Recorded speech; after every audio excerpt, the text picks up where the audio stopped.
ఓం మహాగణపతే నమః. జూలై మాసంలో ద్వాదశ రాశుల వారికి ఉన్నటువంటి రాశి ఫలితాలు చూద్దాము. ముందుగా మనకు ఈ జూలై మాసంలో ఉన్నటువంటి గ్రహస్థితిని కనుక గమనించినట్టయితే ఈ మాసంలో గురువు మనకు కర్కటక రాశిలో సంచారం చేస్తున్నాడు. అదేవిధంగా శుక్రుడు వచ్చేసి సింహరాశిలో ఈ మాసంలో దాదాపుగా శుక్ర సంచారం ఉంటుంది. ఇక రవి వచ్చేసి మిథున రాశిలో జూలై 16 వరకు సంచారం అనేది ఉంటుంది. ఆ తర్వాత మనకు రవి కర్కటక రాశిలో సంచారం చేస్తాడు. ఇక కుజుడు వచ్చేసి వృషభ రాశిలో సంచారము, అదేవిధంగా బుధుడు వచ్చేసి దాదాపుగా మనకు మిథున రాశిలో ఈ యొక్క మాసంలో బుధ సంచారం అనేది ఉంటుంది. ఇక శని మీన రాశిలోనే సంచారం చేస్తున్నాడు, రాహు కుంభరాశిలో సంచారము, కేతు అనేది సింహరాశిలో సంచారం. ఇది స్థూలంగా మనకు జూలై మాసంలో ఉన్నటువంటి గ్రహస్థితి. ఈ గ్రహస్థితిని ఆధారంగా చేసుకొని ద్వాదశ రాశుల వారికి ఉన్నటువంటి ఫలితాలు ఏ విధంగా ఉన్నాయో చూద్దాము. కన్యా రాశి వారికి జూలై మాసంలో ఉన్నటువంటి ఫలితాలు కనుక మనం చూసినట్టయితే కన్యా రాశి వారికి జూలై మాసంలో చాలా చక్కటి అనుకూలమైనటువంటి ఫలితాలే అధికంగా కనిపిస్తున్నాయి. మీకు గురుడు బాగున్నాడు, శుక్రుడు బాగున్నాడు, రవి బాగున్నాడు, బుధుడు బాగున్నాడు, రాహు కూడా బాగున్నాడు. కాబట్టి ఈ చాలా వరకు గ్రహాలన్నీ ఒక సంచారం అనేది చాలా చక్కటి అనుకూలంగా కన్యా రాశి వారికి ఈ మాసంలో ఉన్నాయి. కాబట్టి అధికమైనటువంటి అనుకూలమైనటువంటి ఫలితాలు మీరు ఎక్స్పెక్ట్ చేయవచ్చు. ఒకవేళ మీకు అనుకూలత కనుక రానట్టయితే అది మీ జన్మజాతకం ఇబ్బంది అవుతుంది. కానీ రాశి యొక్క మీ యొక్క సంచారం వల్లనైతే అన్ని గ్రహాల యొక్క సంచారం అనేది దాదాపు చక్కగా ఉంది. ఒక కుజ గ్రహము, శని గ్రహము, కేతు గ్రహం, ఈ 3 గ్రహాలు తప్ప దాదాపు మిగతా గ్రహాలన్నీ కూడా సంచారము చాలా చక్కటి అనుకూలమైనటువంటి ఫలితాలు ఈ రాశి వారికి కలగజేస్తున్నాయి. అయితే ఈ అనుకూలమైనటువంటి ఫలితాలు కనుక చూసినట్టయితే గురుగ్రహం వల్ల ఆదాయం చక్కగా పెరుగుతుంది, లాభస్థానంలో ఉన్నాడు. వ్యాపారంలో చక్కటి అభివృద్ధి అనేది ఉంటుంది, రిలేషన్షిప్ సపోర్ట్ అనేది ఉంటుంది, భార్య భర్తల మధ్య అనుకూలత అనేది చక్కగా ఉంటుంది. విలాసాలు, శుక్రుడు బాగున్నాడు, విలాసాలు, లగ్జరీస్, సౌకర్యాలు, అదేవిధంగా ట్రావెల్స్ అన్ని కూడా మీకు చాలా అనుకూలంగా ఉంటాయి. భార్య భర్తల మధ్య సౌఖ్యము, స్త్రీ సౌఖ్యము ఉండేటటువంటి అవకాశాలు మనకు కనిపిస్తున్నాయి.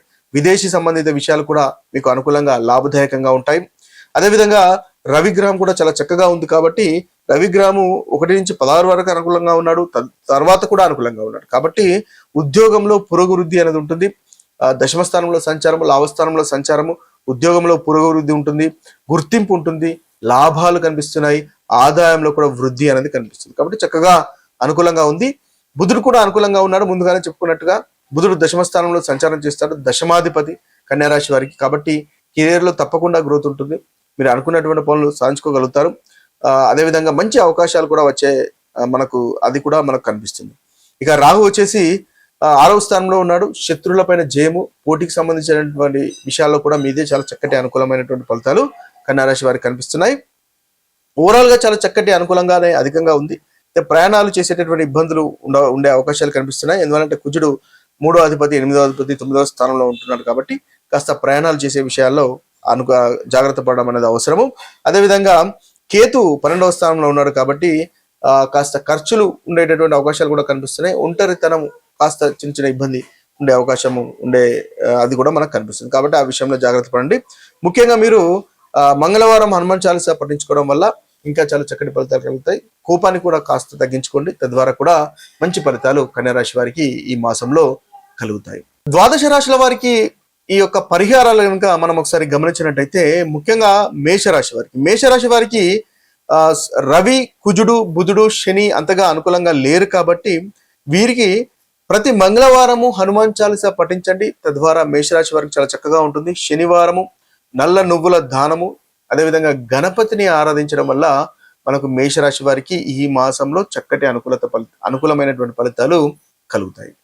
ఇక వృషభ రాశి వారికి కనుక చూసుకున్నట్టయితే వృషభ రాశి వారికి గురువు బాలేడు, సూర్యుడు, కుజుడు, బుధుడు, రాహుకేతువులు అంతగా అనుకూలంగా లేరు. కాబట్టి ముఖ్యంగా సూర్య నమస్కారాలు చేసుకోవడం వల్ల ఈ మాసంలో మంచి ఫలితాలు కలుగుతాయి. అదేవిధంగా శనివారము మనకు రాహుకేతువులను పూజించడం వల్ల కూడా చక్కటి ఫలితాలు మనకు వృషభ రాశి వారికి కలుగుతాయి.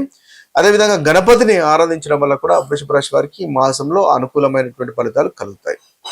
ఇక మిథున రాశి వారికి కనుక చూసినట్టయితే మిథున రాశి వారికి రవి, కుజ, బుధ, శని, రాహువులు అంతగా అనుకూలంగా లేరు. కాబట్టి ఈ మిథున రాశి వారికి ముఖ్యంగా బుధవారము విష్ణు సహస్రనామాలు చదవడము లేదా వినడం వల్ల చక్కటి ఫలితాలు మనకు మిథున రాశి వారికి ఉంటాయి.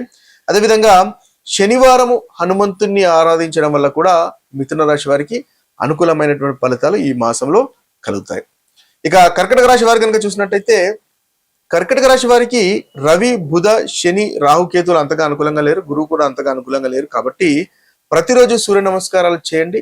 శనివారము హనుమంతుని ఆరాధించండి, తద్వారా మంచి ఫలితాలు కలుగుతాయి. బుధవారం విష్ణు సహస్రనామాలు వినండి, చదవండి, తద్వారా కూడా చక్కటి ఫలితాలు మన కర్కటక రాశి వారికి కలుగుతాయి. ఇక సింహరాశి వారి యొక్క పరిహారాలు కనుక చూసినట్టయితే సింహరాశి వారికి గురువు అంతగా అనుకూలంగా లేడు, రవి 17 తర్వాత నుంచి అనుకూలంగా లేడు, కుజ శని రాహు కేతులు అంతగా అనుకూలంగా లేరు. కాబట్టి మంగళవారం హనుమంతుని ఆరాధించండి ఈ సింహరాశి వారు, తద్వారా మంచి ఫలితాలు మనకు కలుగుతాయి. రాహుకేతుల యొక్క పూజలు చేసుకున్నా కూడా చక్కటి ఫలితాలు ఈ మాసంలో ఈ రాశి వారికి మనకి సింహరాశి వారికి పరిహారంగా పనికి వస్తుంది.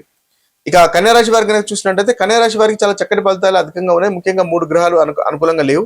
కుజ శని కేతుల యొక్క సంచారం అంతగా అనుకూలంగా లేదు. కాబట్టి మంగళవారం హనుమంతుని ఆరాధించండి, తద్వారా మంచి ఫలితాలు కలుగుతాయి. కోపాన్ని నియంత్రించుకోండి. శనివారము శనీశ్వరుని ఆరాధించడం వల్ల కూడా చక్కటి ఫలితాలు మనకి ఈ కన్యారాశి వారికి ఈ యొక్క మాసంలో కలుగుతాయి. ఇక తులారాశి వారి కనుక చూసుకున్నట్లయితే తులారాశి వారికి గురువు, సూర్యుడు, కుజుడు, బుధుడు, రాహు ఈ యొక్క గ్రహాలు అనుకూలంగా లేరు. కాబట్టి తులారాశి వారికి ముఖ్యంగా బుధవారం విష్ణు సహస్రనామం వినండి, చదవండి, తద్వారా మంచి ఫలితాలు ఈ రాశి వారికి కలుగుతాయని మనం చెప్పవచ్చు.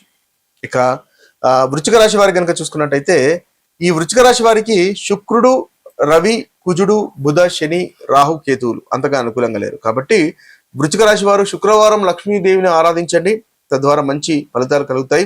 అదేవిధంగా శనివారం హనుమాన్ చాలీసా పఠించండి, తద్వారా మనకు వృశ్చిక రాశి వారికి అనుకూలంగా ఉంటుంది. ఇక ధనుసు రాశి వారి యొక్క పరిహారాలను చూసినట్టయితే ధనుసు రాశి వారికి ముఖ్యంగా రవి, బుధ, శని, కేతువులు అంతగా అనుకూలంగా లేరు. కాబట్టి బుధవారము విష్ణు సహస్రనామాలు పఠించడము, అదేవిధంగా వీరికి చూసినట్లయితే శనివారము హనుమాన్ చాలీసా పఠించడం వల్ల ధనుసు రాశి వారికి చక్కటి ఫలితాలు కలుగుతాయి. ఇక మకర రాశి వారి యొక్క పరిహారాలు ఇంకా చూసినట్టయితే మకర రాశి వారికి రవి 17 తర్వాత నుంచి అంతగా అనుకూలంగా లేరు. కుజ రాహు కేతువులు కూడా అనుకూలంగా లేరు ఈ మాసంలో. కాబట్టి మంగళవారం హనుమంతుని ఆరాధించండి, తద్వారా ప్రతికూలమైనటువంటి ఫలితాలు తొలగిపోయి అనుకూలత పెరుగుతుంది. శనివారం కూడా శనీశ్వరుని ఆరాధించడం వల్ల, నవగ్రహ ప్రదక్షిణలు చేయడం వల్ల, ధ్యానము చేయడం వల్ల చక్కటి ఫలితాలు మీరు పొందగలుగుతారు. ఇవి పరిహారాలుగా పనిచేస్తున్నాయి. ఇక కుంభరాశి వారి యొక్క ఫలితాలు కనుక మనం చూసినట్టయితే కుంభరాశి యొక్క పరిహారాలు చూసినట్టయితే కుంభరాశి వారికి శుక్రుడు అంతగా అనుకూలంగా లేడు, రవి 1 నుంచి 16 వరకు అనుకూలంగా లేడు, కుజ, బుధ, శని, రాహు కేతులు అంతగా అనుకూలంగా లేరు. కాబట్టి శుక్రవారం లక్ష్మీ పూజ చేయండి, అది మీకు మంచి పరిహారంగా ఈ యొక్క మాసం కుంభరాశి వారికి కలుగుతుంది. అదేవిధంగా శనివారం నల్లని నువ్వులు దానం చేయడము, శనివారం హనుమాన్ చాలీసా పఠించడం లాంటి పరిహారాలు చేసుకోవడం వల్ల కూడా మనకు కుంభరాశి వారికి అనుకూలంగా ఉంటుంది. మీనరాశి వారికి కనుక చూసినట్టయితే మీనరాశి వారికి శుక్రుడు, రవి, శని, రాహులు ఈ 4 గ్రహాలు అంతగా అనుకూలంగా లేరు. కాబట్టి శుక్రవారం లక్ష్మీదేవిని పూజించండి. అదేవిధంగా శనివారం కూడా హనుమాన్ చాలీసా పఠించడం వల్ల మనకు మీనరాశి వారికి చక్కటి పరిహారంగా ఉపయోగపడుతుంది. ఇవి స్థూలంగా జూలై మాసంలో ఉన్నటువంటి 12 రాశుల పరిహారాలు, అదేవిధంగా ఫలితాలు. అయితే రాశి ఫలితాలు మీకు ఏదైతే అనుకూలమైనటువంటి ఫలితాలు అంతగా అనుభవంలోకి రావట్లేదు అని కనుక మీరు భావించినట్టయితే మీ యొక్క జన్మ జాతకంలో దశ అంతర్దశలు అనుకూలంగా లేవు అని గమనించాలి. అదేవిధంగా మనం ప్రతికూలమైనటువంటి ఫలితాలు చెప్పుకున్నా అవి మీకు అనుభవంలోకి రానట్టయితే మీ యొక్క జన్మ జాతకంలో ఏదైతే దశ అంతర్దశలు నడుస్తున్నాయో అవి చక్కటి అనుకూలత ఉన్నాయని మనం గమనించాలి. కాబట్టి ఒకవేళ మీకు అంతగా అనుకూలమైనటువంటి ఫలితాలు కలగట్లేదు, కష్టాలు బాధలు అధికంగా కనిపిస్తున్నాయి అని అనుకున్నప్పుడు జన్మ జాతకంలో ఏదైతే దశ అంతర్దశలు గ్రహస్థితి ఏ విధంగా ఉందో తెలుసుకొని దానికి తగినటువంటి పరిహారాలు చేసుకోవడం వల్ల చక్కటి ఫలితాలు కలుగుతాయి. తద్వారా మీరు అనుకున్నటువంటి పనులు నెరవేర్చుకోగలుగుతారు, ప్రతికూలత కూడా తొలగించుకోగలుగుతారు. ఇవి స్థూలంగా ఈ మాసంలో ఉన్నటువంటి ఫలితాలు. మరొక వీడియోలో మరొక రాశి ఫలితాలతో కలుద్దాము. అంతవరకు సెలవు. సర్వే జన సుజనో భవంతు, సర్వే సుజన సుఖినో భవంతు. నమస్తే.